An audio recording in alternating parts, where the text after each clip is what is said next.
নির্বাচনকে বাধাগ্রস্ত করতে চায় এনসিপি ও জামায়াত, অভিযোগ বিএনপির। পিআর পদ্ধতি মেনে না নেওয়ার ঘোষণা, দলগুলোর মধ্যে অনৈক্য তৈরি হলে স্বৈরাচারের সুযোগ পাওয়ার শঙ্কা। ভোট পেছানোর বিন্দুমাত্র ইচ্ছা নেই অন্তর্বর্তী সরকারের, ফেব্রুয়ারিতে নির্বাচন জানালেন আইন উপদেষ্টা। বিশ্বমানের ভোট আয়োজনে ইসিকে 40 লাখ ইউরো দেবে ইইউ।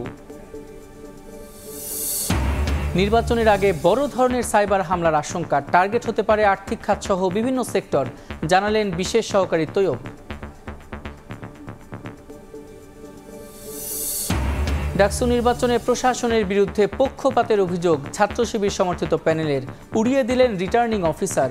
মনোনয়নপত্র সংগ্রহ করলেন 658 শিক্ষার্থী। এবং পাথরের পর এবার বিছানাকান্দিতে প্রকাশ্যে বালু লুট, প্রভাবশালী চক্রের কবলে সিলেটের পর্যটন স্পট। প্রশাসনের ভূমিকা নিয়ে সমালোচনা, সতর্ক অবস্থানে বিজেপি।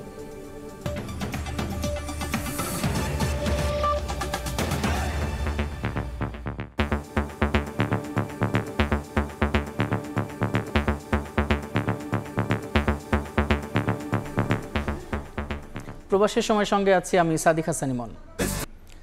জাতীয় নির্বাচনকে বাধাগ্রস্ত করতে চায় এনসিপি ও জামাত, এমন অভিযোগ তুলে বিএনপির নেতা মেজর হাফিজ উদ্দিন আহমদ বলেন, তারা পিআর পদ্ধতিতে ভোটের দাবি করে নির্বাচন পেছানোর ষড়যন্ত্র করছে।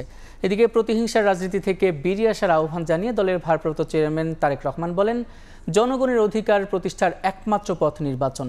রাজনৈতিক দলের নেতাদের সতর্ক করে বলেন, অনৈক্য তৈরি হলে ফিরে আসতে পারে পতিত স্বৈরাচার।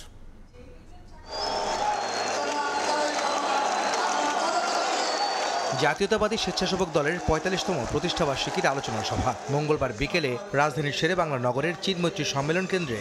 সভায় অংশ নেন সংগঠনটির সাবেক ও বর্তমান নেতারা, যোগ দেন কেন্দ্রীয় নেতারাও। জামায়াত ও জাতীয় নাগরিক পার্টির সমালোচনা করে বিএনপি নেতা অবসরপ্রাপ্ত মেজর হাফিজ উদ্দিন আহমদ বলেন, এই দুইটি দল পিআর পদ্ধতিতে ভোটের দাবি করে নির্বাচন পেছানোর ষড়যন্ত্র করছে। এখন পর্যন্ত রেজিস্ট্রেশনই হয় নাই। এনসিপি নামক একটা দল যারা এই সরকারের সৃষ্ট, তারা বলছে ফেব্রুয়ারিতে নির্বাচন হতে দেওয়া যাবে না। অপর দল জামাতে ইসলামী, তারা এক অদ্ভুত কথা বলেছে, এরা তককে তককে আছে, এই দেশে গণতন্ত্র প্রতিষ্ঠিত হতে দেবে না। একটা মৌলবাদী ব্যাকওয়ার্ড লুকিং রাষ্ট্র ব্যবস্থা প্রবর্তনের জন্য বাংলাদেশের জনজীবনে তারা দুর্ভোগ সৃষ্টি করতে চায়। আর সংস্কারের নামে কোটা নির্বাচন পদ্ধতি বদলে দেওয়ার প্রস্তাব হয়েছে, আলোচনা হচ্ছে। প্রধান অতিথি হিসেবে যুক্তরাজ্য থেকে ভার্চুয়ালি যুক্ত হয়ে বিএনপির ভারপ্রাপ্ত চেয়ারম্যান তারেক রহমান বলেন, জনগণের রাজনৈতিক অধিকার প্রতিষ্ঠার একমাত্র পথ নির্বাচন। তিনি বলেন, জনগণ ১.৫ যুগ অপেক্ষা করছে সরাসরি ভোটের মাধ্যমে তাদের প্রতিনিধি নির্বাচিত করার জন্য। নির্বাচনের মাধ্যমে দেশের জনগণ দীর্ঘ ১.৫ দশকেরও প্রায় বেশি সময় পর আমরা বিশ্বাস করি, আমরা প্রত্যাশা রাখি, আশা করি আমরা নির্ভয়ে নিরাপদে নিজেদের ভোট দিয়ে নিজেদের পছন্দের জনপ্রতিনিধিদের মাধ্যমে বাস্তবায়ন করার, নিজেদের ম্যানিফেস্টোকে বাস্তবায়ন করার সুযোগ পাবেন দেশের জনগণ। তারেক রহমান দেশের অন্যান্য রাজনৈতিক দলের নেতাদের সতর্ক করে বলেন, ফ্যাসিবাদ বিরোধী শক্তির ভেতর অনৈক্য তৈরি হলে পতিত স্বৈরাচার ফিরে আসতে পারে। গণতান্ত্রিকামী রাজনৈতিক দলগুলোর মধ্যে যদি দূরত্ব তৈরি হয় বা দূরত্ব তৈরি হলে রাষ্ট্র এবং রাজনীতিতে পতিত, পরাজিত, পলাতক ফ্যাসিস্ট চক্রের পুনর্বাসনের পথ সহজ হয়ে উঠবে। এই ব্যাপারে প্রিয় গণতান্ত্রিকামী জনগণের প্রতি সজাগ এবং সতর্ক থাকার বিনীত আহ্বান জানান। এদিন সকালে স্বেচ্ছাসেবক দলের প্রতিষ্ঠাবার্ষিকী উপলক্ষে বিএনপির প্রতিষ্ঠাতা শহীদ রাষ্ট্রপতি জিয়াউর রহমানের সমাধিতে ফুল দিয়ে শ্রদ্ধা নিবেদন করেন দলটির নেতাকর্মীরা। আহমেদ সালেহিন, সময় সংবাদ, ঢাকা। বিএনপি পিআর পদ্ধতিতে নির্বাচন মেনে নেবে না বলে সাফ জানিয়েছেন দলটির মহাসচিব মির্জা ফখরুল ইসলাম আলমগীর। থাইল্যান্ড চিকিৎসা শেষে মঙ্গলবার বিকেলে দেশে ফিরে হযরত শাহজালাল আন্তর্জাতিক বিমানবন্দরে তিনি বলেন, দেশের রাজনৈতিক, অর্থনৈতিক সহ চলমান সব সংকটের একমাত্র সমাধান নির্বাচন। যারা ভোট চাচ্ছে না সেটি তাদের দলীয় সিদ্ধান্ত। এ সময় অবাধ ও সুষ্ঠু ডাকসু নির্বাচনের প্রত্যাশাও করেন মির্জা ফখরুল।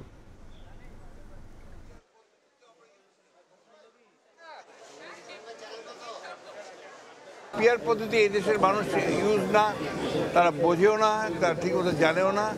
কোনোদিন এটা ইভিএম আজকে কতদিন চেষ্টা করে ইভিএম বাদ দিতে হয়েছে। পিআর পদ্ধতিতে জনগণের যে অধিকার সেটা পুরোপুরিভাবে আপনার প্রয়োগ করা হবে না, এবং সে জানে বুঝবেও না যে সে কাকে আপনার ভোট দিচ্ছে না দিচ্ছে। বাংলাদেশকে যে সংকট আছে রাজনৈতিক এবং অর্থনৈতিক, সেই সংকট থেকে উদ্ধার করার একমাত্র পথ হচ্ছে নির্বাচন। এদিকে বিএনপির স্থায়ী কমিটির সদস্য সালাউদ্দিন আহমেদ বলেছেন, কোনো দলই সংবিধানের ওপরে স্থান পেতে পারে না। এমনটা হলে খারাপ নজির তৈরি হতে পারে উল্লেখ করে সনদ নিয়ে প্রশ্ন তোলার সুযোগ এবং সংসদের হাতে বাস্তবায়নের বিষয় উল্লেখ না থাকার সমালোচনা করেন তিনি। এই সনদের সবকিছু সংবিধান এবং অন্য কোনো আইনে ভিন্নতর কিছু থাকলেও এই সনদের বিধান, প্রস্তাব, সুপারিশ প্রাধান্য পাবে। এখন যদি বলা হয় যে এই সমস্ত দলিলের সবকিছুই সংবিধানের উপরে প্রাধান্য পাবে, তো তাহলে পরে এটা একটা ব্যাড প্রেসিডেন্ট সৃষ্টি হবে, ভবিষ্যতের জন্য একটা খারাপ নজির সৃষ্টি হবে। দেশে অনিয়ম বন্ধে পিআর পদ্ধতির বিকল্প নেই উল্লেখ করে কাঙ্ক্ষিত সংস্কার এবং বিচারের আগে নির্বাচন হতে দেয়া যাবে না বলে হুঁশিয়ারি উচ্চারণ করেছেন ইসলামী আন্দোলনের আমির সৈয়দ মোহাম্মদ রেজাউল করিম। মঙ্গলবার বিকেলে রাজধানীর বায়তুল মোকাররমের উত্তর গেইটে দলটির সমাবেশে তিনি আরও বলেন, জুলাই সনদ বাস্তবায়ন ও আইনি ভিত্তি নির্বাচনের আগেই হতে হবে। সংস্কার ও বিচার দৃশ্যমান না হলেও জাতীয় নির্বাচনের সময় ঘোষণায় জনমনে সন্দেহ তৈরি হয়েছে বলেও দাবি করেন আমির। আইন শৃঙ্খলা নেই, যেমন ভোটের অধিকার দিতে পারে নাই, চাঁদাবাজির মতন নেককারজনক ঘটনা ঘটার পরেও তারা চুপ থাকে। পিআর পদ্ধতি হলে পিআর পদ্ধতি নির্বাচনের মাধ্যমে এই দেশ সুন্দর হওয়া সম্ভব। পেশি শক্তি এবং কালো টাকার দৌরাত্ম এবং বিভিন্ন পর্যায়ে যে গুন্ডাদের তাণ্ডব, এটা বন্ধ হওয়ার একমাত্র পদ্ধতি হলো পিআর পদ্ধতি নির্বাচন। যতক্ষণ পর্যন্ত বিচার খুনিদের দৃশ্যমান না হবে, ততক্ষণ পর্যন্ত পূর্বের নিয়মে এই নির্বাচন বাংলার জমিনের ভিতরে হতে পারে না, হতে দেওয়া হবে না। নির্বাচন পেছানোর বিন্দুমাত্র ইচ্ছে নেই উল্লেখ করে আইন উপদেষ্টা বলেছেন, প্রধান উপদেষ্টা ঘোষিত সময়ে ভোট আয়োজনে দৃঢ় প্রতিজ্ঞ সরকার। মঙ্গলবার দুপুরে সচিবালয় উপদেষ্টা আরও বলেন, গুণগত পরিবর্তন হয়নি বলেই রাজনৈতিক সুরে কথা বলছে দলগুলো। নির্বাচন অনুষ্ঠানে সরকার দৃঢ় প্রতিজ্ঞ। আমরা মাথার মধ্যে এটাই রাখছি যে ফেব্রুয়ারিতে নির্বাচন, আমরা ফেব্রুয়ারিতে চলে যাব। আমাদের স্যার একজন সর্বজন স্বীকৃত, একজন বিশ্ব পর্যায়ে নন্দিত মানুষ।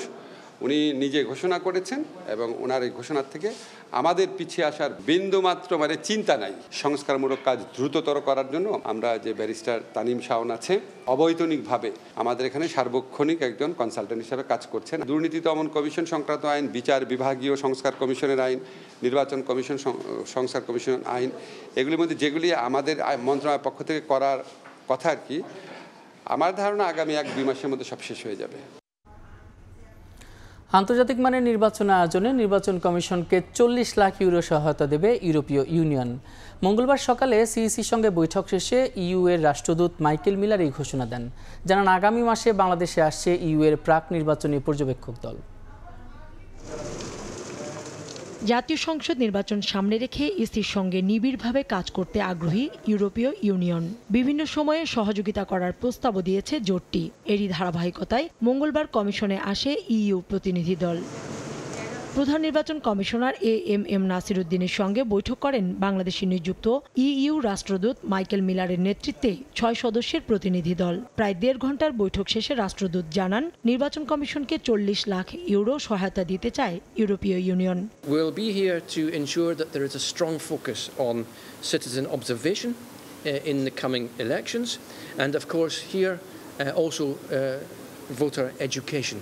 And here, as the European Union, we are determined to empower our partner. The European Union will provide a support package in excess of 4 million euros to help Bangladesh run elections in line with international standards. নির্বাচনে EU পর্যবেক্ষক পাঠাবে কিনা তার সম্ভাব্যতা যাচাইয়ে আগামী মাসে একটি বিশেষজ্ঞ দল আসবে বাংলাদেশে। মিলার জানান, ইইউ প্রত্যাশা করে বাংলাদেশে আগামী নির্বাচন গ্রহণযোগ্য ও আন্তর্জাতিক মানদণ্ডে হবে। Context is right for us to deploy an election observation mission here in your country.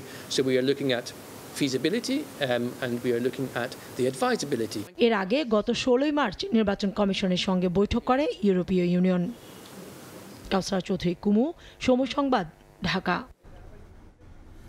আগামী নির্বাচনের আগে আর্থিক খাতসহ দেশের বিভিন্ন সেক্টরে বড় ধরনের সাইবার হামলার আশঙ্কা রয়েছে বলে জানিয়েছেন প্রধান উপদেষ্টার বিশেষ সহকারী ফয়েজ আহমেদ তৈয়ব। মঙ্গলবার বিকেলে রাজধানীর সোনারগাঁও হোটেলে সাইবার সিকিউরিটি নিয়ে আয়োজিত এক সেমিনারে তিনি একথা বলেন। যারা নির্বাচন ও রাজনৈতিক পরিবেশ সামনে রেখে ব্যাংকিং খাতে সাইবার সিকিউরিটি নিয়ে কিভাবে কাজ করা যায় তা নিয়ে ভাবছে সরকার। আর্থিক খাতে অপরাধের বিরুদ্ধে কাজ করবে সাইবার সিকিউরিটি আইন।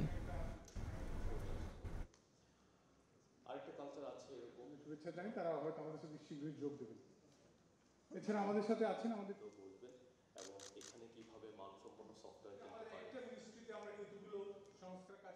যখন নির্বাচন আসবে তখন আমরা দেখতে পারবো যে সাইবার ভালনারেবিলিটিটা অনেক বেড়ে গেছে।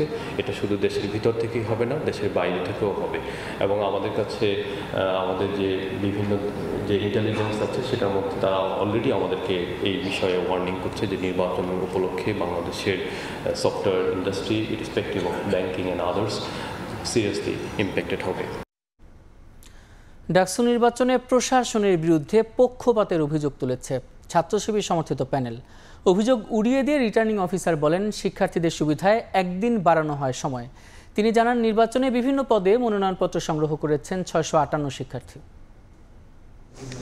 ডাকসু ও হল সংসদে প্রতিদ্বন্দ্বিতার জন্য মনোনয়ন ফরম সংগ্রহের সময়সীমা বাড়ানোর ফলে মঙ্গলবার সকাল থেকেই ঢাকা বিশ্ববিদ্যালয়ের সিনেট ভবনে প্রার্থীদের ভিড়। ফরম সংগ্রহের পাশাপাশি জমা দেন অনেক প্রার্থী।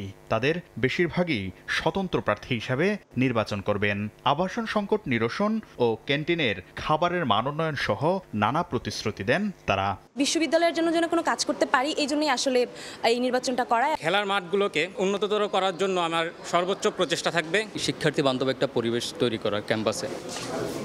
ফরম জমা দেয় ইসলামী ছাত্র শিবির সমর্থিত প্যানেল ঐক্যবদ্ধ শিক্ষার্থী জোট। বিশ্ববিদ্যালয় প্রশাসন একটি ছাত্র সংগঠনের প্রতি বিশেষ দরদ দেখাচ্ছে বলে অভিযোগ করেন ভিপি প্রার্থী আবু সাদিক কায়েম। একটা দলের প্রতি অনেক বেশি বিশ্ববিদ্যালয় প্রশাসন তারা দরদ কাজ করছে বলে আমাদের কাছে মনে হচ্ছে।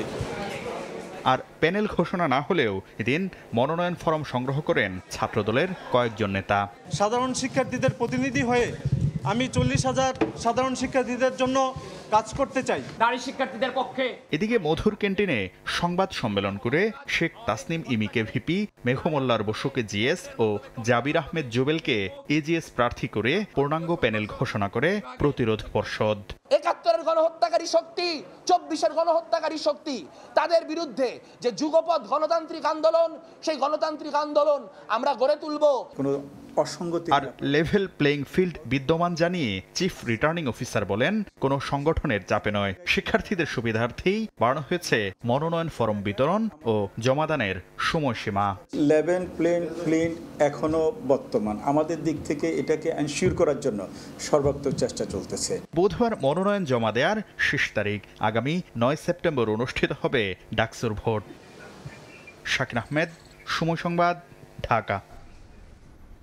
ছাত্র সংসদ বিশ্ববিদ্যালয়ের আইনে সংযুক্ত করে সুনির্দিষ্ট নির্বাচনের রোডম্যাপ ঘোষণার দাবিতে রংপুর বেগম রোকেয়া বিশ্ববিদ্যালয়ের শিক্ষার্থীদের আমরণ অনশন প্রশাসনের আশ্বাসে প্রত্যাহার করা হয়েছে। আগামী 30 অক্টোবরের মধ্যে নির্বাচনের আশ্বাস দিয়েছেন উপাচার্য।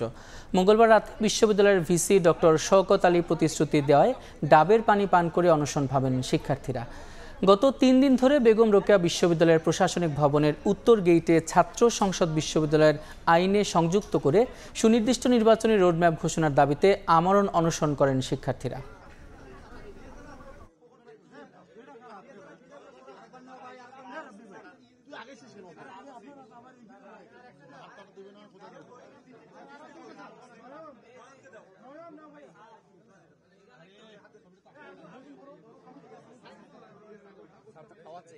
বেগম রোকেয়া বিশ্ববিদ্যালয়ে আগের প্রশাসনের যে সিট বাণিজ্য এবং আমাদের যে টেন্ডারবাজি বিভিন্ন কার্যকলাপে লিপ্ত ছিল, বৈষম্য, তারপর রেগিং, এগুলো থেকে দূর করার জন্য আমাদের ছাত্র সংসদটা সবারই প্রত্যাশা ছাত্র সংসদটা তাড়াতাড়ি হোক, এই প্রত্যাশা নিয়ে আমরা তাদেরকে বুঝাইছি। কিন্তু প্রশাসন থেকে আমরা যে আশ্বাস, তাদের একটা ডেট কমিটির ডেটটা দেওয়া দরকার। সে কমিটির ডেটটা আজকে ঘোষণা হয়েছে এবং ইউজিসি চেয়ারম্যান স্যারও বলছেন অতি শীঘ্রই আমাদের এই গেজেটটা তারা যথাযথভাবে মানে মহামান্য কর্তৃক অনুমোদনের জন্য প্রেরণ করবেন। 20 আগস্ট বুধবার সকাল থেকে রাকসু, হল সংসদ এবং সিনেটে ছাত্র প্রতিনিধি নির্বাচনের মনোনয়নপত্র বিতরণের কার্যক্রম শুরুর কথা থাকলেও অনিবার্য কারণে তা বন্ধের নোটিশ দিয়েছে কর্তৃপক্ষ। মঙ্গলবার রাতে জরুরি বিজ্ঞপ্তির মাধ্যমে দেওয়ার নোটিশে উল্লেখ করা হয়, অনিবার্য কারণবশত বন্ধ থাকবে রাকসু, হল সংসদ ও সিনেটে ছাত্র প্রতিনিধি নির্বাচনের মনোনয়নপত্র বিতরণ কার্যক্রম। পরবর্তী নির্দেশনা নোটিশের মাধ্যমে জানানো হবে বলে বিজ্ঞপ্তিতে উল্লেখ করেন রাকসুর প্রধান নির্বাচন commissioner professor doctor Mohammad Amjad Hossain. আগামী 15 সেপ্টেম্বর অনুষ্ঠিত হওয়ার কথা রাকসু নির্বাচন। রাজশাহী বিশ্ববিদ্যালয়ের দীর্ঘ 36 বছর পর অনুষ্ঠিত হওয়ার কথা কেন্দ্রীয় ছাত্র সংসদ রাকসু নির্বাচন। শিক্ষকরা ঐক্যবদ্ধ হয়ে আমরা দেখিয়ে দেব শিক্ষার্থীদের ঐক্যে। মাইলস্টোন স্কুলে বিমান বিধ্বস্তের ঘটনায় নিহত 3 শিক্ষকের পরিবারের সদস্যদের সঙ্গে সাক্ষাৎ করেছেন প্রধান উপদেষ্টা। মঙ্গলবার বিকেলে রাষ্ট্রীয় অতিথি ভবন যমুনায় নিহত 3 শিক্ষক মাহিরিন চৌধুরী, মাসুকা বেগম ও মাহফুজা খানমের পরিবারের সঙ্গে সাক্ষাৎ করেন প্রধান উপদেষ্টা। এ সময় তিনি বলেন, মানবতা ও সাহসিকতার অনন্য দৃষ্টান্ত হয়ে জাতির কাছে চিরস্মরণীয় হয়ে থাকবেন প্রাণ হারানো 3 শিক্ষক। তাদের পরিবারের সদস্যরা প্রিয়জনের শেষ মুহূর্তের স্মৃতি তুলে ধরেন। এ সময় উপস্থিত ছিলেন পরিবেশ উপদেষ্টা, স্বাস্থ্য উপদেষ্টা সহ আরও কয়েকজন উপদেষ্টা।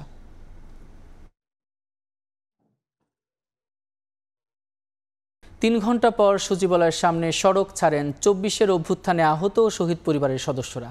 জুলাই হত্যা মামলার আসামিকে জামিন দেওয়ার প্রতিবাদে বিক্ষোভ করেন তারা। বিচারককে বহিষ্কার এবং আইন উপদেষ্টার পদত্যাগের দাবিও জানান তারা। 21 আগস্ট গ্রেনেড হামলা মামলায় বিএনপির ভারপ্রাপ্ত চেয়ারম্যান তারেক রহমান সহ সব আসামির খালাসের রায়ের বিরুদ্ধে রাষ্ট্রপক্ষের করা আপিলের শুনানি বুধবার পর্যন্ত মুলতবি করা হয়েছে। মঙ্গলবার সকালে 3য় দিনের শুনানি শেষে নতুন করে এই তারিখ দেন আদালত। এদিন প্রধান বিচারপতি ডক্টর সৈয়দ রেফাত আহমেদের নেতৃত্বাধীন আপিল বিভাগের 6 বিচারপতির বেঞ্চে শুনানি হয়। এর আগে গত 1 ডিসেম্বর এই মামলায় সব আসামিকে খালাস দেন হাইকোর্ট। পরে রায়ের বিরুদ্ধে আপিল করেন রাষ্ট্রপক্ষ। 2004 সালের 21 আগস্ট বঙ্গবন্ধু এভিনিউয়ে শেখ হাসিনার সমাবেশে গ্রেনেড হামলায় আওয়ামী লীগের 24 নেতাকর্মী নিহত হন। ওই ঘটনায় হত্যা এবং বিস্ফোরক দ্রব্য আইনের 2টি মামলা হয়। 2018 সালে বিচারিক আদালত সাবেক স্বরাষ্ট্র প্রতিমন্ত্রী লুৎফুজ্জামান বাবর, সাবেক শিক্ষা উপমন্ত্রী আব্দুস সালাম পিন্টু সহ 19 জনকে মৃত্যুদণ্ড দেন। আর বিএনপির ভারপ্রাপ্ত চেয়ারম্যান তারেক রহমান সহ 19 জনকে যাবজ্জীবন এবং 11 জনকে বিভিন্ন মেয়াদে কারাদণ্ড এবং অর্থদণ্ড দেন আদালত। আইবি রহমান সহ 24 জনের যে আনফরচুনেট ডেথ হয়েছিল, শেখ হাসিনা নিজে আইবি রহমান হত্যার বিচার হোক সেটা চায় নাই। মুফতি হান্নানকে স্বীকারোক্তিমূলক জবানবন্দি দিয়ে, আব্দুল কাহার আকন্দ যিনি আওয়ামী লীগের মনোনয়ন পেয়ে নির্বাচন করেছেন তাকে দিয়ে, অর্থাৎ উনি চেয়েছেন আইবি রহমানের বিচার না, উনি চেয়েছিলেন জনাব তারেক রহমানকে এই মামলায় অভিযুক্ত করার জন্য। এই কারণে বললাম জাস্টিস হারিড, জাস্টিস বারিড। এনবিআরের সদস্য একেএম বদিউল আলম, লুৎফুল আজিম সহ 17 কর্মকর্তার অবৈধ সম্পদের খোঁজ পেয়েছে দুদক, যার প্রেক্ষিতে তাদের সম্পদের হিসাব চেয়ে নোটিশ দিয়েছে সংস্থাটি। এদিকে ঋণের নামে 207 কোটি টাকা আত্মসাতের মামলায় দুদকের জালে জড়িয়েছেন এস আলম গ্রুপের সাইফুল আলম, রণ হক শিকদার সহ 26 জন। সংস্কার সহ নানা দাবিতে গেল জুনে এনবিআর কর্মকর্তাদের আন্দোলন যখন তুঙ্গে, তখন এই সংস্থাটির অতিরিক্ত কমিশনার হাসান তারেক রিকাবদার সহ একাধিক কর্মকর্তার বিরুদ্ধে অনুসন্ধানের নামে দুর্নীতি দমন কমিশন করফাকের সুযোগ করে দিয়ে অবৈধ সম্পদ অর্জনের অভিযোগ ওঠে তাদের বিরুদ্ধে। 1.5 মাসের অনুসন্ধানে অভিযুক্তদের বিরুদ্ধে অবৈধ সম্পদ অর্জনের প্রমাণ পেয়েছে দুদক, যার প্রেক্ষিতে এনবিআরের 2 সদস্য একেএম বদিউল আলম, লুৎফুল আজিম সহ 17 কর্মকর্তার সম্পদ বিবরণী চেয়ে নোটিশ জারি করা হয়েছে।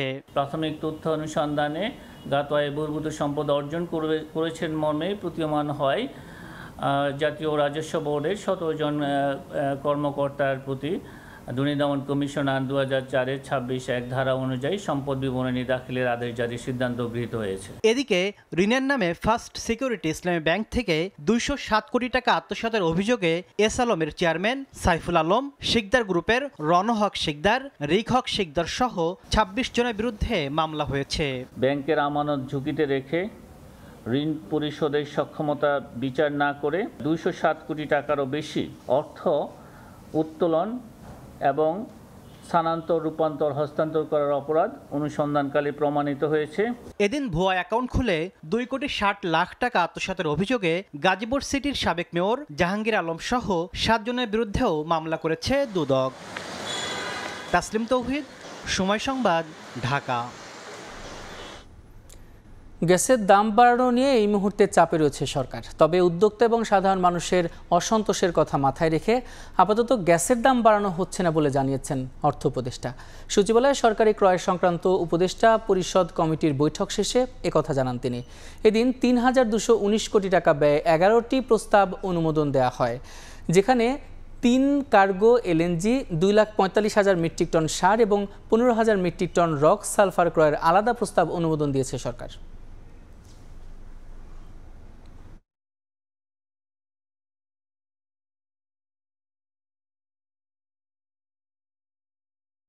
আমাদের একটা প্রেশার ছিল 1 মাস 2 মাস পর পর এলএনজির প্রাইস বাড়ানো গেছে। এইটা কিন্তু এনার্জি মিনিস্ট্রি ক্যালকুলেট করে এভাবে আনছে, আমাদের বাড়ায়নি প্রাইস। এটা কিন্তু একটা ভালো দিক আর কি। ওইটাই মেইন ইম্প্যাক্ট আমরা চাচ্ছি যে এলএনজি যাতে অ্যাটলিস্ট সরবরাহ বাড়ে আর আমাদের উপর প্রেশারটা না থাকে যে আমরা বাড়াই। এটা বাড়ালে তো কনজিউমাররা যারা ইন্ডাস্ট্রিতে আছে তারা কিন্তু পছন্দ করবে না।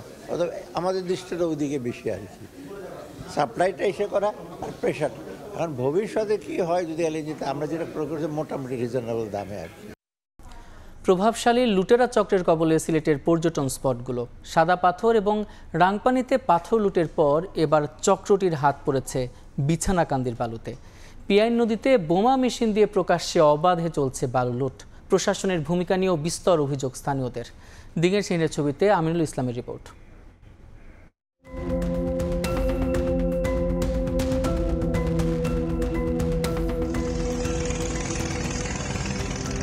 অনেকটা মগের মুল্লুক বললেও যেন ভুল হবে না। দিনের আলোতেই প্রকাশ্যে পিয়াইন নদীতে চলছে অবাধে বালু উত্তোলন। একটু এগুলোই নয়নাভিরাম পর্যটন স্পট বিছানাকান্দি, কিন্তু এখানেও পড়েছে পাথর ঠেকো চক্রের ভয়াল থাবা। ক্ষতবিক্ষত চিহ্ন জানান দিচ্ছে প্রশাসনের দুর্বলতা।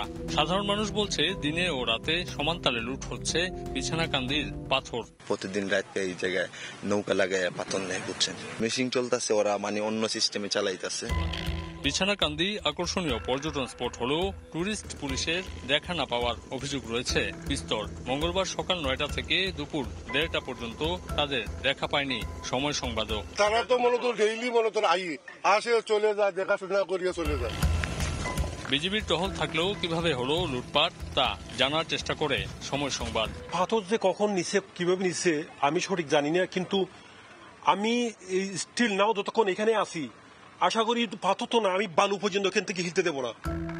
তবে এ বিষয়ে গোয়াইনঘাট উপজেলা নির্বাহী কর্মকর্তার সঙ্গে যোগাযোগের চেষ্টা করেও পাওয়া যায়নি তাকে। সিলেটের পর্যটন স্পটগুলোতে ব্যাপক লুটপাটের ঘটনায় প্রশাসনের জড়িত থাকার অভিযোগ ওঠায় জেলা প্রশাসক ও কোম্পানিগঞ্জের ইউএনওর বিরুদ্ধে এরই মধ্যে ব্যবস্থা নিয়েছে মন্ত্রণালয়। আলাদা 2টি মামলায় একজন ইউপি চেয়ারম্যান সহ 12 জনকে গ্রেপ্তার করা হয়েছে। আমিনুল ইসলাম, সময় সংবাদ, সিলেট। প্রকাশ্যে হরিলুটের পর চাইলেও কি আগের রূপে ফেরানো সম্ভব ভোলাগঞ্জের সাদা পাথর? পাথর পুনর্স্থাপনে যেমন ধীরগতি রয়েছে, তেমনি কতটা টেকসই হবে তা নিয়েও আছে সংশয়। পরিবেশ কর্মীরা মনে করেন কৃত্রিম উপায়ে ভোলাগঞ্জকে আগের রূপে ফেরানো সম্ভব নয়। কেবল প্রকৃতিই পারে নৈসর্গিক সৌন্দর্যের ভোলাগঞ্জের সাদা পাথরকে স্বরূপে ফেরাতে। আর সেজন্য অপেক্ষায় থাকতে হবে কোনো এক ঢলে উজান থেকে আসা পাথরের। সিলেট থেকে ফিরে ফারুক ভূঁইয়া রবিনের রিপোর্ট, ছবি তুলেছেন মোমেন হোসেন। সিলেটের বিভিন্ন জায়গায় এসে যেটি দেখা যাচ্ছে, এরকম নানা উপায়ে লুকিয়ে রাখা হচ্ছে অতি মূল্যবান সাদা পাথর। ধারণা করা হচ্ছে এই পাথরগুলি সিলেটের ভোলাগঞ্জ সাদা পাথর থেকে নিয়ে আসে। আসছে কবে এইসব পাথর? কই থেকে আসছে জানেন না ভাই? আইসা সকালে দেখছি এই জায়গায় পাথর। আমরা দেখছি না। সিলেটের গ্রামেগঞ্জে পথের ধারে ঝুমঝাড়ে পাথর আর পাথর, কোথাও মাটি খুঁড়ে কোথাও পাতা সরিয়ে মিলছে লুটপাটের পর লুকিয়ে রাখা মূল্যবান এই খনিজ সম্পদ। এত এত পাথর কিভাবে এলো লোকালয়ে তা নিয়ে মুখ খুলতে নারাজ স্থানীয়রা। অবশ্য কারো কারো দাবি রাতের আধারে ফেলে রাখা হয় এসব পাথর। এই যে এগুলো কবে আনছে, কবে এসব পাথর? আমরা কইতে পারি না, আমরা বাড়ি করে থাকি না। এগুলো কবে আসছে সে হইতে পারে না। কারা ফেলাইতে পারে আপনাদের কি মনে হয়? আমরা তো জানি না এইসব, আমরা তো পাথর ব্যবসার লগে জড়িত না। এটা তো রাতের বেলা ফেলাইছে, কেউ দেখছে না, ঘুমের ঘরে আনিয়া কটার সময় ফেলাইছে। লুটপাটের পাথরের খোঁজে চলছে প্রশাসনের টানা অভিযান। উদ্ধারের পর ভোলাগঞ্জের সাদা পাথর ফেলা হচ্ছে আগের জায়গায়, তবে সে গতিও অতি মন্থর। 1.5 কোটি ঘনফুটের বেশি পাথর লুটের বিপরীতে সোমবার পর্যন্ত সন্ধান মিলেছে মাত্র 4 লাখ ঘনফুট, আর পুনঃস্থাপন এখনো 1000 ঘনফুটের ঘরে। কিন্তু পাথর পুনঃস্থাপনের এই উদ্যোগ টেকসই হবে কতটা? পরিবেশ কর্মীরা বলছেন এ উপায়ে চাইলেও ভোলাগঞ্জকে আগের রূপে ফেরানো সম্ভব নয়, কেবল প্রকৃতি পারে এর সমাধান দিতে। নতুন একটা শব্দ আসলে আবিষ্কার হয়েছে, পাথর প্রতিস্থাপন। আমরা আসলে কখনো এই শব্দের সাথে পরিচিত ছিলাম না। অবশ্যই আমাদের প্রকৃতির দিকে তাকিয়ে থাকতে হবে যে আবার কখন পাথর আসবে। প্রতি বছর ঢলে কিন্তু পাথর আসে না, পাথর আসে কোনো বছর, যেমন 1990 সালে ঢলে খুব বেশি পাথর এখানে এসেছিল। আমরা অপেক্ষায় থাকবো, কিন্তু সেই অপেক্ষা কি আসলেই সুফল বয়ে আনবে কিনা? প্রকৃতিগতভাবে পাথর এত তাড়াতাড়ি তো আসবে না। এমনকি প্রতিস্থাপনের কাজ দায়সারা গোছের হলে সেটিও হতে পারে আরেক বিপদের কারণ। এই পাথরটা আর কতদিন এখানে রাখাও যাবে সেটা একটা বিষয়, এবং যদি রাখাও যায় এটা আসলে মানুষের জন্য আরো বিপজ্জনক হয় কিনা, কারণ এই পাথরটা কিন্তু মাটির সাথে বা বালির সাথে এভাবে মিশবে না, কারণ আপনি ফেলে দিলেন এটা সে তার নিজের মতো করে জায়গা নিতে পারবে না, এটা সময় লাগবে।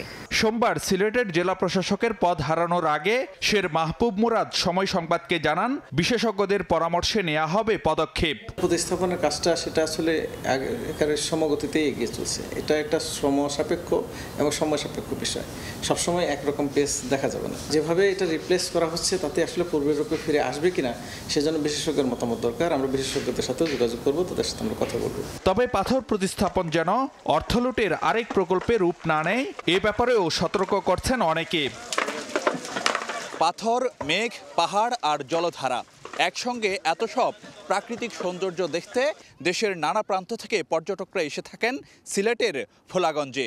যদিও পাথর লুটের ঘটনায় সৌন্দর্যহানি হয়েছে দেশের অন্যতম এই পর্যটন কেন্দ্রের, কিন্তু প্রশাসনের উদ্যোগে আসলেই কি ভোলাগঞ্জকে আগের রূপে ফেরানো সম্ভব, নাকি তাকিয়ে থাকতে হবে প্রকৃতির দিকে? সামনে আসছে এমন সব প্রশ্ন। ফারুক ভিয়া, রবিন, সময় সংবাদ, ভোলাগঞ্জ, সিলেট। ফরিদপুরে নিখোঁজের 3 দিন পর ডোবা থেকে 4র্থ শ্রেণীর শিক্ষার্থীর মরদেহ উদ্ধার করা হয়েছে। এই ঘটনায় 2 জনকে আটকের পর পুলিশ বলছে 15 লাখ টাকা মুক্তিপণ না পেয়ে হত্যার পর লাশ গুমের চেষ্টা করা হয়। অভিযুক্তদের দৃষ্টান্তমূলক শাস্তির দাবি স্বজনদের। বাড়ছে জনসংখ্যা, সেই সঙ্গে তাল মিলিয়ে বাড়ছে কর্মক্ষম মানুষের সংখ্যা, তবে কমছে শ্রমশক্তি, আর সেখানে নারীর অবস্থান হচ্ছে আরও নাজুক। বাংলাদেশ পরিসংখ্যান ব্যুরো BBS এর গবেষণা, 1 বছরে শ্রমশক্তির বাইরে চলে গেছে 16 লাখের বেশি নারী। এক্ষেত্রে রাষ্ট্রীয় কাঠামো এবং সামাজিক নিরাপত্তাহীনতাকে দুষছেন অর্থনীতিবিদরা। অন্তরা সেনের রিপোর্ট। চাকরি না সংসার, আগে কোনটা? এমন প্রশ্নে হরহামেশাই কাঠগড়ায় দাঁড়ায় নারীর ইচ্ছা। পরিবারের সবার ভালো থাকা আর সন্তানের মুখের দিকে চেয়ে তাই ক্যারিয়ারে দাড়ি টানতে বাধ্য হন কর্মজীবী নারী। আমি মা হয়েছি, আমি দেখেছি যে আমার সাথে সাথে পরিবারের আরও যে মানুষগুলো তারা সেই দায়িত্বটা নিচ্ছেন না। ঢাকা বিশ্ববিদ্যালয় থেকে পাশ করা ফারজানা রহমানের গল্পটাও কিছুটা এমনই। সুইডেন থেকে উচ্চশিক্ষা নিয়ে এসেও শুরু করতে পারেননি কর্মজীবন। 2টো বাচ্চা নিয়ে পুরো সংসারটা আমাকে টেক কেয়ার করতে হয়। মনে হয় আমি আমার লাইফটা লিড করছি না। আমি কখনো একজন ওয়াইফের রোল প্লে করছি, কখনো একজন মায়ের রোল প্লে করছি। আন্তর্জাতিক শ্রম সংস্থা ILOর 2023 সালের এক গবেষণায় দেখা যায় বাংলাদেশের কর্মজীবী নারীদের মধ্যে মাতৃত্বকালীন ছুটি নেয়ার পর 20 থেকে 30% আর কাজে ফিরতে পারেন না। তৈরি পোশাক খাতে এ হার 80%-এর উপরে। হাজব্যান্ড চাকরি করলে ওয়াইফকে বাসায় থাকতে হয়, একজন না একজনকে তো দেখাশোনা করতে হয়, চিলড্রেন বাচ্চা হওয়ার পরে কাজ করতে গেলে পরিবার থেকে প্রথম বাধা আসে, তুমি বের হইতে পারবে না, তোমার বের হওয়া ঠিক হবে না, একা একা কেন তুমি বের হচ্ছ। এর মধ্যে আবার বাংলাদেশ পরিসংখ্যান ব্যুরো বিবিএস বলছে 2024 সালে শ্রমশক্তির বাইরে চলে গেছে 17,20,000 কর্মক্ষম মানুষ, যার মধ্যে 16,30,000ই নারী। কৃষি, শিল্প, সেবা সব খাতেই কমেছে নারীর অর্থনৈতিক অবদান, বাড়ছে শিক্ষিত নারী বেকারের হারও। এক্ষেত্রে সামাজিক ও রাষ্ট্রীয় কাঠামোকেই দায়ী করছেন শ্রম অধিকার কর্মীরা। যেই কমিউনিটিতে সে কাজ করবে, যে প্রতিষ্ঠানে কাজ করবে, তাদের যেমন উদ্যোগ নেওয়ার ব্যাপার আছে, তেমনি রাষ্ট্রের নিজের উদ্যোগ নেওয়া এবং রাষ্ট্র তদারকি করবে যে কলকারখানা বা অন্যান্য জায়গায় নারীরা তাদের সুযোগ থেকে বঞ্চিত হচ্ছে কিনা। এদিকে 5ই আগস্টের পর আইন শৃঙ্খলা পরিস্থিতির অবনতি সহ সামাজিক নিরাপত্তাহীনতার কারণেও নারীরা শ্রমশক্তি থেকে বের হয়ে যাচ্ছেন বলেও মনে করেন অর্থনীতিবিদরা। গত বছরের যে জুলাই গণঅভ্যুত্থানের পরবর্তীকালে নিরাপত্তাহীনতার যে একটা বিষয় রয়েছে, সেটি আমি মনে করি যে একটা ভূমিকা রাখতে পারে এই বিষয়ে। দেশের শ্রমশক্তি বাড়াতে এবং বেকারত্ব কমাতে পর্যাপ্ত কর্মসংস্থানের সুযোগ তৈরির তাগিদ অর্থনীতি বিশ্লেষকদের। অন্তরা সেন, সময় সংবাদ, ঢাকা। অভয়াশ্রম গড়ে তুলি দেশি মাছে দেশ ভরি স্লোগানে 18 থেকে 24 আগস্ট পর্যন্ত শুরু হলো জাতীয় মৎস্য সপ্তাহ। এ উপলক্ষে মঙ্গলবার সকাল 8:30টায় রাজধানীর মানিক মিয়া এভিনিউতে র্যালির আয়োজন করে মৎস্য ও প্রাণী সম্পদ মন্ত্রণালয়। এতে অংশ নেন মৎস্য ও প্রাণী সম্পদ বিষয়ক উপদেষ্টা ফরিদা আখতার। জানান, মাছের উৎপাদন বৃদ্ধি এবং জনগণের পুষ্টি নিশ্চিতে পালিত হচ্ছে মৎস্য সপ্তাহ। র্যালিতে মন্ত্রণালয়ের কর্মকর্তাদের পাশাপাশি অংশ নেন 36 জেলা থেকে আসা 1,500 জেলে। আমরা অভয়াশ্রম গড়ে তুলে সারা দেশে যে জলাশয়গুলো আছে সেখানে দেশীয় মাছ রক্ষা করার জন্য আমরা কাজ করে যাব এবং দেশের মানুষের জন্য যে আমিষের যোগান সেটাতে আমরা অবদান রাখব। চট্টগ্রাম বিশ্ববিদ্যালয়ে উদ্বোধন করা হচ্ছে পরিবেশ বান্ধব 6টি ইলেকট্রিক কার সেবা। মঙ্গলবার সকালে বিশ্ববিদ্যালয়ের 0 পয়েন্টে পরিবহন সেবার উদ্বোধন করেন উপাচার্য অধ্যাপক ডক্টর মোহাম্মদ ইয়াহিয়া আখতার। ক্যাম্পাসে পরিবহন নিয়ে শিক্ষার্থীদের ব্যাপক ভোগান্তিতে পড়তে হয়। ইকারগুলো সঠিকভাবে সেবা দিলে এই ভোগান্তি অনেকটাই কমবে বলে মনে করছে কর্তৃপক্ষ। পর্যায়ক্রমে চালু করা হবে আরও 40টি ইকার। প্রতিটি ইকারে 12 থেকে 15 জন যাত্রী বসতে পারবেন। দূরত্ব বিবেচনায় বিশ্ববিদ্যালয়ের অভ্যন্তরে পরিবহনগুলোতে সেবা নেওয়ার ক্ষেত্রে গুনতে হবে 5 থেকে 20 টাকা ভাড়া। দেশের বাইরের খবর। শান্তি আলোচনায় রাজি হয়েছে রাশিয়া ইউক্রেন। সোমবার হোয়াইট হাউসে জেলেনস্কি এবং ইউরোপীয় নেতাদের সঙ্গে বৈঠক শেষে একথা জানান মার্কিন প্রেসিডেন্ট ডোনাল্ড ট্রাম্প। বৈঠকের মাঝে রুশ প্রেসিডেন্ট পুতিনের সঙ্গে ফোনালাপও করেন ট্রাম্প। সমঝোতায় পৌঁছাতে পুতিন এবং জেলেনস্কির মধ্যে শিগগিরই বৈঠক আয়োজনের উদ্যোগ নিচ্ছেন বলেও জানান মার্কিন প্রেসিডেন্ট। যুক্তরাষ্ট্র থেকে হাসানুজ্জামান সাকির রিপোর্ট। 6 মাস পর হোয়াইট হাউসে আবারও ইউক্রেন প্রেসিডেন্ট ভলোদিমির জেলেনস্কি। তবে আগের মতো এবার উত্তপ্ত বাক্য বিনিময় হয়নি। আলোচনা হয়েছে আন্তরিক ও সৌহার্দ্যপূর্ণ পরিবেশে। স্থানীয় সময় সোমবার দুপুরে ওভাল অফিসে মার্কিন প্রেসিডেন্ট ডোনাল্ড ট্রাম্পের সঙ্গে বৈঠকে বসেন জেলেনস্কি। বৈঠকে যুদ্ধবিরতিকে নিছক একটি ধারণা উল্লেখ করে ট্রাম্প বলেন তিনি স্থায়ী শান্তি চাইছেন। জেলেনস্কির উদ্দেশ্যে তিনি বলেন ইউক্রেনকে সব ধরনের সহায়তা দেবে যুক্তরাষ্ট্র, তবে ন্যাটোর সদস্যভুক্ত হওয়া যাবে না বলেও জানান। ট্রাম্পের সঙ্গে অনেকটা তাল মিলিয়ে জেলেনস্কি বলেন ওয়াশিংটন মস্কোর সঙ্গে ত্রিপক্ষীয় বৈঠকে বসতে প্রস্তুত কিয়েভ। ট্রাম্প জেলেনস্কি বৈঠকের পর হোয়াইট হাউসে দ্বিতীয় ধাপে আলোচনা শুরু হয় ইউরোপীয় নেতাদের সাথে। সম্মিলিত এই শান্তি আলোচনার মাঝপথে রুশ প্রেসিডেন্ট ভ্লাদিমির পুতিনকে ফোন করেন ট্রাম্প। পরে সামাজিক যোগাযোগ মাধ্যমে ট্রাম্প জানান রাশিয়া ও ইউক্রেনের মধ্যে যুদ্ধবন্ধের আলোচনায় বসতে সম্মত হয়েছেন পুতিন জেলেনস্কি। খুব শিগগিরই তাদের মধ্যে একটি বৈঠক আয়োজনের প্রস্তুতি শুরু করছেন বলেও জানান তিনি। এদিকে জেলেনস্কির সঙ্গে বৈঠক ইস্যুতে ট্রাম্প পুতিনের দীর্ঘ 40 মিনিট টেলিফোনে কথা হয়েছে বলে জানিয়েছে ক্রেমলিন। এখন ট্রাম্পের মধ্যস্থতায় পুতিন জেলেনস্কি ঐতিহাসিক বৈঠকটি কোথায়, কখন এবং কিভাবে হয় তাই দেখার অপেক্ষা। হাসানুজ্জামান সাকি, সময় সংবাদ, যুক্তরাষ্ট্র। 6000-এর বেশি বিদেশি শিক্ষার্থীদের ভিসা বাতিল করেছে যুক্তরাষ্ট্র। আইন ভঙ্গ, সময়সীমা পার হওয়ার পরও থেকে যাওয়া, এমনকি সন্ত্রাসবাদের সম্পৃক্ততার মতো গুরুতর অপরাধের অভিযোগ তুলেছে মার্কিন প্রশাসন। অভিবাসন কড়াকড়ির অংশ হিসেবেই এই পদক্ষেপ নিয়েছে ট্রাম্প প্রশাসন। যুক্তরাষ্ট্র থেকে হাসানুজ্জামান সাকির আরও একটি রিপোর্ট। মার্কিন প্রেসিডেন্ট ডোনাল্ড ট্রাম্প নির্বাচনে জয়ী হওয়ার পর থেকেই অভিবাসী বিতরণে একের পর এক পদক্ষেপ নিয়ে যাচ্ছেন তিনি। ধরপাকড়ে ফেরত পাঠানো হয়েছে বিভিন্ন দেশের অবৈধ অভিবাসীদের। এবার ৬,০০০-এর বেশি বিদেশি শিক্ষার্থীর ভিসা বাতিল করেছে যুক্তরাষ্ট্র। এদের মধ্যে ৪,০০০-এর বেশি শিক্ষার্থীর বিরুদ্ধে মার্কিন প্রশাসন তুলেছে গুরুতর অভিযোগ। আইন ভঙ্গ, সময়সীমা পার হওয়ার পরেও থেকে যাওয়া, এমনকি সন্ত্রাসবাদে সম্পৃক্ততার কথাও জানায় মার্কিন প্রশাসন। গাজায় চলমান আগ্রাসনের বিরুদ্ধে যুক্তরাষ্ট্রের বিভিন্ন বিশ্ববিদ্যালয়ে বিক্ষোভে অংশ নেয়া শিক্ষার্থীদের বিরুদ্ধে নেওয়া হয়েছে নানা পদক্ষেপ। সবচেয়ে বিতর্কিত অভিযোগ এসেছে তাদের প্রতি। INA 3B আইনের আওতায় প্রায় 200 থেকে 300 ভিসা এ কারণে বাতিল করা হয়েছে। এর আগে চলতি বছর আন্তর্জাতিক শিক্ষার্থীদের ভিসা অ্যাপয়েন্টমেন্ট সাময়িক বন্ধ রাখা হয়েছিল। পরে চালু হলেও সামাজিক যোগাযোগ মাধ্যমের অ্যাকাউন্ট প্রকাশ বাধ্যতামূলক করা হয়। মার্কিন কর্মকর্তারা এখন খুঁজে দেখছেন কে মার্কিন সংস্কৃতি বা রাষ্ট্র ব্যবস্থার প্রতি বৈরী মনোভাব প্রকাশ করছে। পররাষ্ট্রমন্ত্রী মার্কো রুবিও জানিয়েছেন, জানুয়ারি থেকে এখন পর্যন্ত হাজার হাজার ভিসা বাতিল হয়েছে এবং এর প্রক্রিয়া চলমান রয়েছে।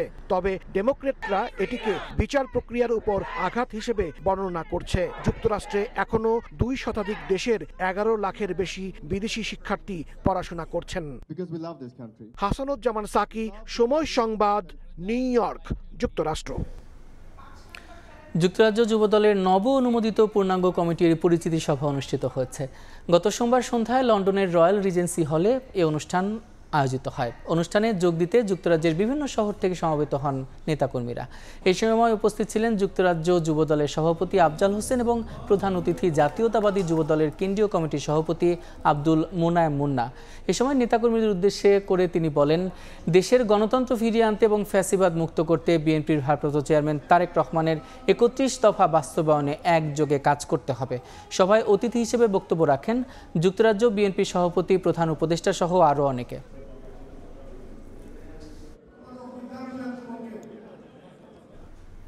কুয়েত বাংলাদেশ রুটে বিমান বাংলাদেশ এয়ারলাইন্সের টিকিটের চড়া মূল্য নিয়ে অভিযোগ তুলেছেন প্রবাসীরা। তাদের দাবি, বেসরকারি এয়ারলাইন্সের তুলনায় বিমান বাংলাদেশ এয়ারলাইন্স বেশ উচ্চ মূল্যের টিকিট বিক্রি করে। এমনকি কোনো ধরনের মূল্য ছাড় বা বাড়তি সুবিধাও মেলে না এই সরকারি এয়ারলাইন্সে। কুয়েত থেকে মঈন সুমনের রিপোর্টে বিস্তারিত। কুয়েতে বাংলাদেশি প্রবাসীদের সংখ্যা নেহাইতেই কম নয়। দেশে যাওয়ার জন্য যাদের যাতায়াতের একমাত্র মাধ্যম বিমান। বর্তমানে কুয়েত থেকে বাংলাদেশে সরাসরি ফ্লাইট পরিচালনা করে বিমান বাংলাদেশ এয়ারলাইন্স, কুয়েত এয়ারওয়েজ এবং জাজিরা এয়ারওয়েজ। প্রবাসীদের কষ্ট লাঘবে প্রায় মূল্য ছাড়ের পাশাপাশি বিভিন্ন বাড়তি সুবিধা দিয়ে থাকে বেসরকারি এয়ারলাইন্সগুলো। তবে দীর্ঘদিন এমন কোনো সুবিধার দেখা মেলে না সরকারি এয়ারলাইন্সে। কুয়েতে বিভিন্ন ট্রাভেল এজেন্সির বাংলাদেশি কর্মকর্তারা বলেন, তারা তাদের পছন্দের তালিকায় বাংলাদেশের রাষ্ট্রীয় প্রতিষ্ঠান হিসেবে বাংলাদেশ বিমানকে রাখেন। অনেকের অভিযোগ, অন্য এয়ারলাইন্সের চেয়ে বিমান বাংলাদেশের টিকিটের মূল্য তুলনামূলক বেশি। তাছাড়া বেসরকারি এয়ারলাইন্সগুলো মূল্য ছাড় সহ বিশেষ সুবিধা দিয়ে থাকে। তাদের সাথে পাল্লা দিয়ে টিকে থাকতে বিমান কর্তৃপক্ষকে কুয়েতের বাজার পর্যালোচনা করে বিমানের টিকিটের মূল্য নির্ধারণ করার অনুরোধ করেন। আমাদের বাংলাদেশি ভাইয়েরা সবাই পছন্দ করে বিমানে যেতে, কিন্তু বিমানের প্রাইসের কারণে আজকাল আমরা টিকিটিং করতে পারতেছি না। তো আমি ম্যানেজমেন্টকে রিকোয়েস্ট করব যে আপনারা এই বিষয়ে একটু যাচাই বাছাই করে প্রাইসটা ম্যাচ করেন, যাতে আমরা বিমানকে সবসময় প্রমোট করে যেতে পারি। এ বিষয়ে জানতে চাইলে কুয়েতে বিমান বাংলাদেশের কান্ট্রি ম্যানেজার AK-M ফরহাদ জানান, তিনি এরই মধ্যে বিষয়টি নিয়ে ঊর্ধ্বতন কর্তৃপক্ষের সঙ্গে আলোচনা করেছেন। তারা কুয়েতের এজেন্সিগুলোর সঙ্গে বৈঠক করেছেন। কুয়েতের public authority for civil information তথ্য অনুযায়ী বর্তমানে দেশটিতে 3 লাখেরও বেশি প্রবাসী বাংলাদেশি বসবাস করেন। মঈন সুমন, সময় সংবাদ, কুয়েত। যুক্তরাষ্ট্রের লাস ভেগাসে শুরু হচ্ছে বিশ্বের অন্যতম বৃহৎ ওয়ার্ল্ড অ্যাপারেল বাণিজ্য মেলা। 3 দিনব্যাপী এই মেলায় স্বাগতিক যুক্তরাষ্ট্র সহ 19 দেশের সঙ্গে রয়েছে বাংলাদেশও। তুলনামূলক উচ্চ শুল্কের কারণে ভারত ও চীন থেকে ক্রয়াদেশ বাতিল করে বাংলাদেশকে বেছে নিতে এগিয়ে আসছে যুক্তরাষ্ট্র সহ বিভিন্ন দেশের ক্রেতারা। এই সুযোগকে কাজে লাগিয়ে নির্ধারিত সময়ের মধ্যে বাড়তি পণ্য রপ্তানিতে সরকারি সহায়তা চেয়েছেন বাংলাদেশি ব্যবসায়ীরা। লাস ভেগাস থেকে লস্কর আল মামুনের রিপোর্ট।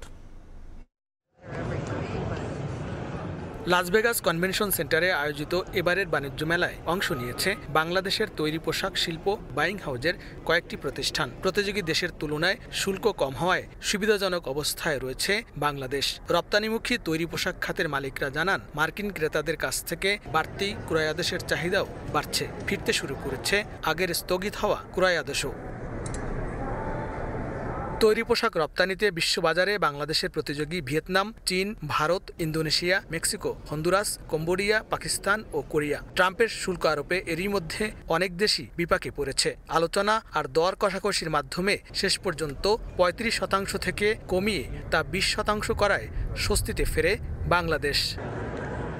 এ অবস্থায় সুযোগ কাজে লাগিয়ে বিশ্ববাজারে বাংলাদেশের অবস্থান আরও শক্ত করতে বর্তমান সরকারের সহায়তা জরুরি বলে মনে করেন বাংলাদেশি গার্মেন্টস মালিকরা।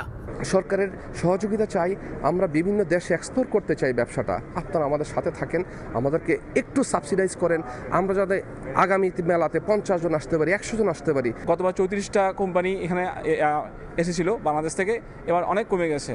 তো আসলে আমরা যদি আসলেই যে গার্মেন্টস সেক্টরটা আরএমজিটা এটাকে আসলে আমরা যদি সাফল্যমণ্ডিত করতে চাই, গভর্নমেন্ট থেকে অনেক বেশি সাপোর্ট এবং সাবসিডির প্রয়োজন আছে, যাতে আমরা এই বর্তমান যে ট্যারিফ বা এই ধরনের যে কনসার্নগুলো আসছে এই কম্পিটিটিভ মার্কেটে আমাদের যেন হাই স্টেকটা বজায় থাকে, এ ব্যাপারে আমরা সরকারের কাছে দাবি জানাচ্ছি। শুল্ক নিয়ে আলোচনা চলমান থাকায় যে কোনো মুহূর্তে চীন ও ভারতের উপর শুল্ক কমতে পারে বলেও ধারণা করছেন অনেকে। শুল্ক লড়াইকালীন সময়ে বিশ্ব ব্যবসা বাণিজ্যের এই মহা মিলন মেলায় অংশগ্রহণ করে বাংলাদেশ পেতে পারে বিশেষ সুবিধা। লস্কর আল Mamun, Somoy Sangbad, Las Vegas convention centre, Las Vegas, যুক্তরাষ্ট্র। জাপানের হৃদয়ে দাঁড়িয়ে থাকা মাউন্ট ফুজি শুধু পাহাড় নয়, এক সাংস্কৃতিক প্রতীক। ইতিহাস, শিল্প আর আধ্যাত্মিকতার গভীরে মিশে আছে এই আগ্নেয়গিরির গল্প। তবে অতিরিক্ত পর্যটন আর জলবায়ু পরিবর্তন পাহাড়টিকে নতুন হুমকির মুখে ঠেলে দিয়েছে। জাপান থেকে শাকিল মাহমুদের রিপোর্ট।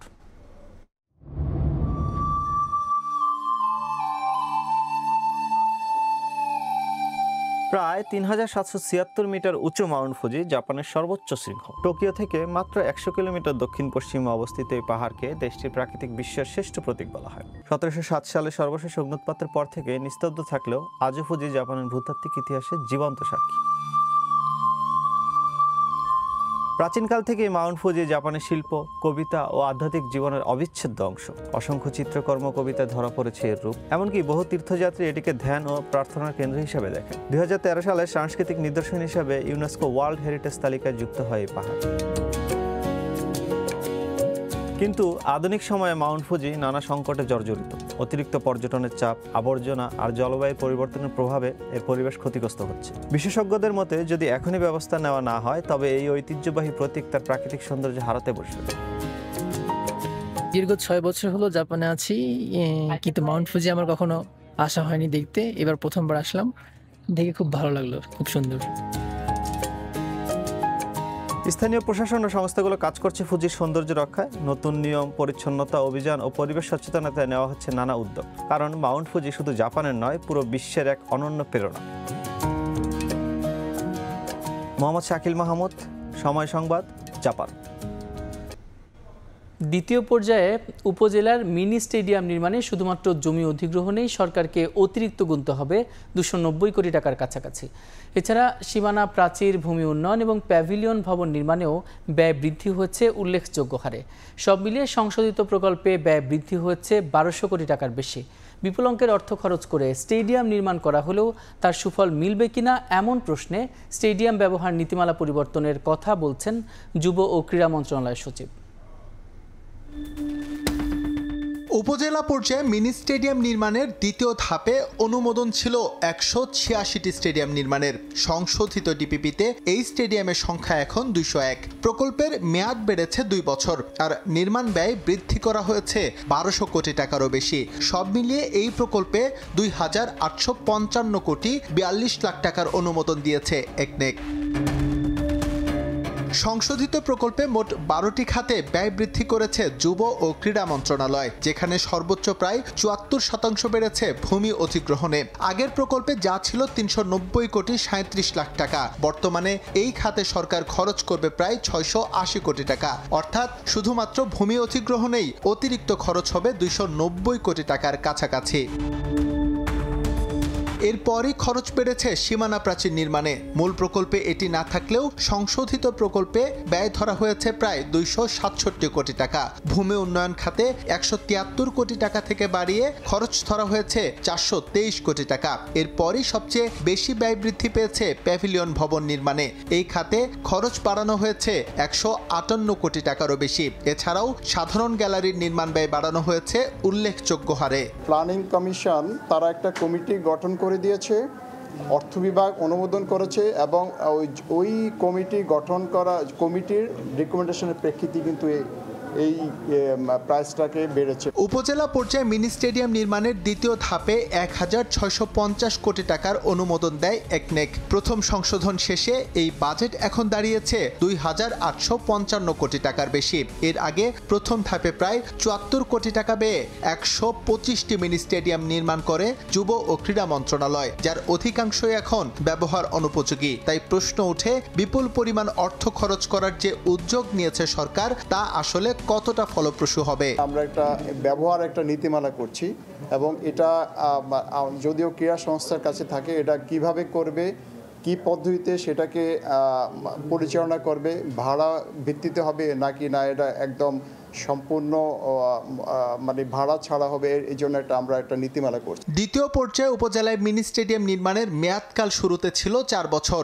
সংশোধিত ডিপিপিতে 2 বছর বাড়িয়ে এর সমাপ্তিকাল করা হয়েছে জুন 2027। তাহলে কিন্তু এটা অ্যাকসেপ্ট করা যায় না। SM ইকবাল, সময় সংবাদ, ঢাকা। বিসিবি সভাপতির সঙ্গে বৈঠক শেষ করে সিলেট গেলেন বাংলাদেশ ক্রিকেট দলের সদস্যরা। নেদারল্যান্ড সিরিজ এবং এশিয়া কাপের আগে টাইগারদের মূল ট্রেনিং পর্ব হবে সিলেট আন্তর্জাতিক ক্রিকেট স্টেডিয়ামে। মঙ্গলবার সন্ধ্যা 7:30টার ফ্লাইটে ঢাকা থেকে সিলেট যান এশিয়া কাপের প্রাথমিক স্কোয়াডে ডাক পাওয়া সব ক্রিকেটার। ভারত পাকিস্তান এশিয়া কাপের চূড়ান্ত স্কোয়াড দিলে হলেও এখনও সে পথে হাঁটেনি বাংলাদেশ। বিসিবি সূত্র জানিয়েছে, সিলেট পর্বের স্কিল ট্রেনিং শেষেই ঘোষণা করা হবে চূড়ান্ত স্কোয়াড। মূলত নেদারল্যান্ডসের বিপক্ষে যারা খেলবেন তাদের বেশিরভাগ সদস্যই থাকবেন এশিয়া কাপের দলে। টিমের সঙ্গে আছেন পাওয়ার হিটিং কোচ জুলিয়ান উড। ঢাকার ইনডোরে যে কৌশল এতদিন শিখিয়েছেন লিটন শান্তদের, এবার তার হাতে কলমে অনুশীলন করাবেন সিলেটে। সেখানে ম্যাচ পরিস্থিতি তৈরি করে ক্রিকেটারদের ব্যাটিং প্রস্তুতির কথাও রয়েছে। এদিকে দলের সঙ্গে সিলেট যাননি মেহেদী হাসান মিরাজ। নেদারল্যান্ড সিরিজ থেকে ছুটি নিয়েছেন তিনি। সন্তান সম্ভবা স্ত্রীর পাশে থাকতেই এই সিদ্ধান্ত অলরাউন্ডারের। 26শে অগাস্ট সিরিজ খেলতে বাংলাদেশ আসবে নেদারল্যান্ডস ক্রিকেট দল। 30 অগাস্ট সিরিজের প্রথম ম্যাচ, বাকি 2 ম্যাচ 1 ও 3 সেপ্টেম্বর। সিরিজ শেষ করেই এশিয়া কাপ খেলতে আরব আমিরাতে যাবেন লিটন বাহিনী।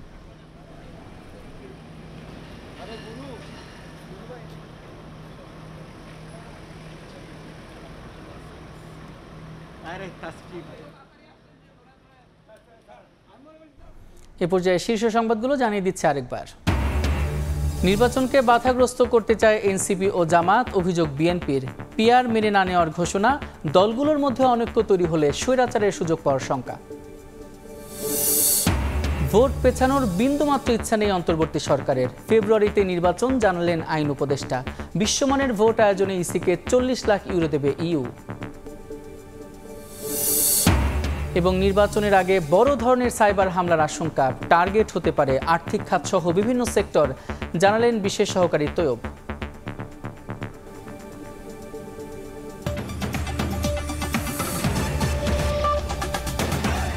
এই ছিল প্রবাসের সময়ের সঙ্গে থাকুন সময়ের।